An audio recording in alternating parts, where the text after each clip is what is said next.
అయితే మునుగోడు అంటే మునుగోడు ఉప ఎన్నిక గుర్తొస్తుంది అన్న. అంటే మునుగోడు ఉప ఎన్నిక అంటే ఈయన మునుగోడుకు రాజగోపాల్ రెడ్డి అన్న రాజీనామా చేయడం వల్ల మునుగోడు ఉప ఎన్నిక వచ్చింది కదా.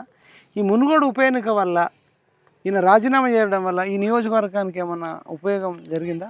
మునుగోడు నియోజకవర్గం వల్ల రాజగోపాల్ రెడ్డి సార్ ఎప్పుడైతే రాజీనామా చేసిండో మునుగోడు నియోజకవర్గం మొత్తం డెవలప్మెంటే. అంతేనా? ఆ నిధులు ఫుల్ ఇచ్చిరు అప్పుడు రాజీనామా చేయంగానే. ఏమేమి చేసిరా మేజర్గా ప్రతి గ్రామంలో సీసీ రోడ్లు కానీ డ్రైనేజీలు కానీ మొత్తం టోటల్గా రాజగోపాల్ సార్ ఎప్పుడైతే రాజీనామా చేసిండో ఆ రాజీనామా పేరు మీద పింఛన్లు 10 ఏళ్ళు టీఆర్ఎస్ గవర్నమెంట్లో కూడా ఇవ్వలే. పెన్షన్లు కూడా వచ్చినాయి.